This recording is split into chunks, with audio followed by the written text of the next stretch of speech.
আচ্ছা, রিজুম বাবু, একটা মানে যদি হাস্যকর মনে করেন তাহলে কিন্তু মানে হাস্যকরই, কিন্তু মানে যেরকম বাংলাদেশি মিডিয়া এবং ইউনুসের এই প্রেস সচিব এবং তাদের তরফ থেকে যেগুলো এই লামিয়া মোর্শেদ এরা যেরকমভাবে সব কিছু তৈরি করেন, যেরকম ইমেজ বিল্ড আপ করেন, সেটাকে যদি আমি সত্যি ধরি, কোনো তর্ক যুক্তির দিকে যাচ্ছি না, যদি সত্যি বলে মেনেও নিই, তাহলে কি মানে প্রধানমন্ত্রী নরেন্দ্র মোদী ইউনুসের সঙ্গে তার মানে ভালো সম্পর্ক রেখে একদম মানে ইউনুস যেটা বলবেন সেই রকমভাবে তিনি করবেন?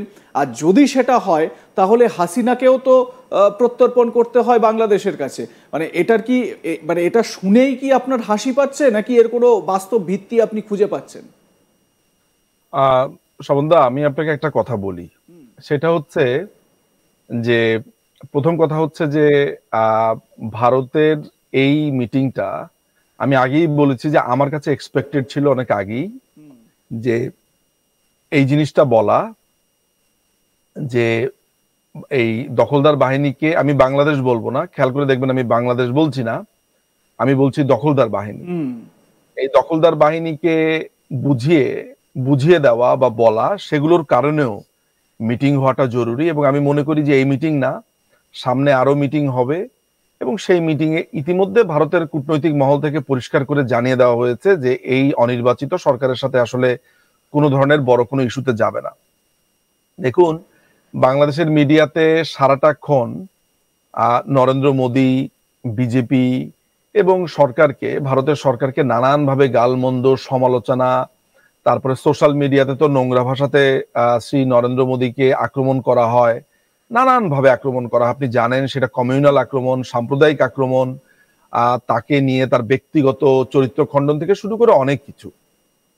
তো ইন্টারেস্টিং ব্যাপার হচ্ছে যে যখনই এই মিটিংটা হলো তখনই বলা শুরু করলো, দেখেছেন, দেখিয়ে দিয়েছে, দেখেছেন মিটিং শেষ পর্যন্ত হয়েছে। অর্থাৎ সেই মিটিংটা হওয়াটা অনেক বড় একটা ব্যাপার দাঁড়িয়েছে।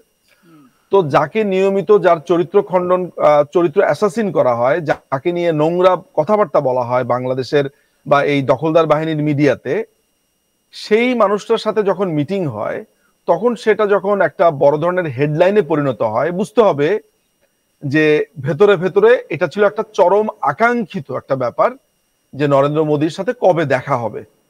এই আকাঙ্ক্ষার কথা লুকিয়ে এই না পাওয়ার বেদনার জন্য সারাটাক্ষণই আপনার গালিগালাজ করা হয়। যখন হাতে পেয়ে যায় তখন সেটা নিয়েই হেডিং শুরু হয়, যে দেখেছেন আমরা কত বড় মানুষের সাথে মিটিং করেছি। আচ্ছা, এগুলো আলোচনাটা হয়েছে চটুল আলোচনা, এগুলো সামাজিক যোগাযোগ মাধ্যম, তারপরে দখলদার বাহিনীর মিডিয়া কি বলছে না বলছে। আমি আসলে মূল ব্যাপারটাতে ফোকাস করতে চাই, যেটা সাধারণ মানুষ বুঝতে চান, যে এই মিটিংটার মধ্য দিয়ে কি এই ধরনের কোনো মেসেজ গেল যে ভারতের সরকার বর্তমানে এই অনির্বাচিত সরকারকে এক ধরনের বৈধতা দিয়েছে? এটাই তো শেষমেশ মানুষ এটা জানতে চায়, এবং এইটা নিয়ে এক ধরনের সুখ অনুভব করতে চায় বা প্রশান্তি লাভ করতে চায়, যে এর ফলে সম্ভবত মাননীয় প্রধানমন্ত্রী শেখ হাসিনা মূল্যহীন হয়ে গেলেন বা মাননীয় প্রধানমন্ত্রী অপ্রাসঙ্গিক হয়ে গেলেন। এইটাই তো এন্ড অফ দ্য ডেতে এইটাই হচ্ছে জিস্ট, আমি যদি ভুল না বুঝে থাকি। দেখুন, মার্কিন রীতিতে একটি কথা আছে যেটা মনে হয় আজকে একটু দর্শকদেরকে স্মরণ করিয়ে দেওয়া দরকার, এবং তারা নিশ্চয়ই এটা নিয়ে গুগল করবে। সেই নীতিটার নাম হচ্ছে টু ট্র্যাক থিওরি। 1974 সালে যখন কিসিঞ্জার বাংলাদেশে এসেছিল, তখন কিসিঞ্জার বাংলাদেশকে সাহায্য করবে, বাংলাদেশের সাথে আছে, আপনার তাদের সাফল্য কামনা করে, এই ধরনের কথা যেমন বলছিল, অন্যদিকে বাংলাদেশের প্রতি তাদের যে নীতি সেটাও তারা পেছনের দরজা দিয়ে করছিল। আমি বলছি না যে ভারত ওই একই কাজই করছে, ভারত পেছনে ষড়যন্ত্র করছে, এটা আমি মনেও করি না। ষড়যন্ত্রের কিছু নেই, ভারতের ভাষ্য তো খুবই পরিষ্কার।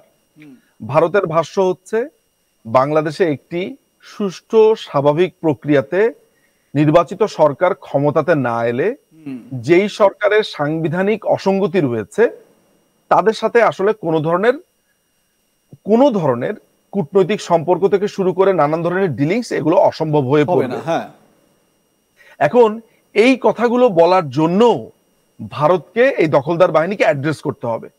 এখন আপনি যদি আমাকে বলেন যে ভারত যদি এই সরকার এই দখলদার বাহিনীকে অ্যাড্রেস করে, তাহলে তো শেষ পর্যন্ত এই অবৈধ সরকারকে মেনে নিল না। আমরা আপনার বাংলাদেশের তরফ থেকে যখন মিয়ানমারে আপনার জান্তা সরকার বছরের পর বছর আপনার ক্ষমতা কুক্ষিগত করে রেখেছে, তখন বাংলাদেশের সরকার তাদের সাথে যোগাযোগ করেনি? মাননীয় প্রধানমন্ত্রী শেখ হাসিনার সরকার যোগাযোগ করেনি? করেছে। যোগাযোগ করার মানে এই না যে সহযোগিতা করা। সুতরাং আমি যে জিনিসটা মনে করি যে ভারত কোন দলের সাথে আলাদাভাবে আনুগত্য পোষণ করে এটা আমি মনে করি না, কিন্তু ভারত তার বন্ধু গোষ্ঠী, বন্ধু সেগমেন্ট এটা খুব ভালো করে জানে। ভারত বাংলাদেশের সাথেই বরাবর সম্পর্ক করেছে, সুসম্পর্ক রেখেছে। যদিও একটা পক্ষ বারবার বলতে চায় যে ভারত বাংলাদেশের সাথে সম্পর্ক রাখেনি, আওয়ামী লীগের সাথে পার্টিকুলারলি সম্পর্ক রেখেছে, এগুলো এক ধরনের প্রোপাগান্ডা। আমি মনে করি যে ভারত সবসময় বাংলাদেশ নির্বাচিত সরকারের সাথেই সম্পর্ক রাখে, এবং সেই জিনিসটা যে জানান দেওয়া জরুরি, তার জন্য মিটিং হওয়া জরুরি। এবং আপনার মাসের পর মাস একটা তীব্রভাবে তারা চেষ্টা করেছে, এবং তারা কিছু সুনির্দিষ্ট পয়েন্টও বলেছে যে এই পয়েন্ট রিজলভ হওয়া দরকার। এখন এই যে আপনার এই প্যারট যে তোতা পাখির মতো বারবার বলছে শফিকুল, এগুলো সে বলছে বাংলাদেশের পিআর এর জন্য। এগুলো বাংলাদেশের সাধারণ জনগণ এইটা শুনে নাচবে, এইটা শুনে খুবই আনন্দিত হবে, বাংলাদেশের জনপ্রিয়তা তার বৃদ্ধি পাবে, এই ধরনের সংকল্প থেকে এগুলো বলছে। এগুলোকে আপনি আসলে ফেলে দিতে পারেন। আমাদের মূল জিস্ট দেখার বিষয় হচ্ছে ভারত বাংলাদেশের এই মোমেন্টকে কিভাবে দেখে, ভারত বাংলাদেশের সামনের রাজনীতিকে কিভাবে বিশ্লেষণ করে, এবং আমি যে টু ট্র্যাক থিওরিটা বললাম এইটা একটু আপনি বুঝে নেবেন, জেনে নেবেন যে ভারত তার যে আসল যে কর্মপন্থা বাংলাদেশের ক্ষেত্রে সেটা কোনোভাবেই আজকের এই মিটিং এর মাধ্যমে রিফ্লেক্ট করেনি, বা সেটার ব্যত্যয় হয়নি। সো ভারতের যেই নীতি আছে বাংলাদেশের প্রতি এই মুহূর্তে, আমার ধারণা সেটা খুব স্ট্রংলি আছে। ব্যক্তিগতভাবে জানাশোনার মাধ্যমেই আমি কথাটা এত স্ট্রংলি বলতে পারছি। আমি জানি যে ভারত বাংলাদেশের ব্যাপারে ভারতের চিন্তা কি, আমি এও জানি ভারত বাংলাদেশের নির্বাচন নিয়ে, সুশাসন নিয়ে, এগুলো নিয়ে ভারতের এক ধরনের মতামত আছে, যেটা ভারত স্পষ্ট করেছে এবং ভবিষ্যতে আরো করবে। ভবিষ্যতেই দেখতে পাবেন যে এই মিটিং এর আসল মাজেজা কি, কি হয়েছে না হয়েছে। ফলে এই যে পিআর এর জন্য বলে বেড়ানো যে ফলপ্রসূ হয়েছে, খুবই ভালো। কেউ যদি মনে মনে মন কলা খেতে চায়, কেউ যদি আপনার দিনের বেলাতে তারাগুনে আনন্দ পেতে চায়, তাহলে তো খুবই ভালো। আমি তো পাগলের যে এই মনের সুখ, এইটাকে যদি আমি বাধা দেই, তাহলে পাগল দেখা যাবে যে আপনার নৌকা ডুবিয়ে দিয়েছে।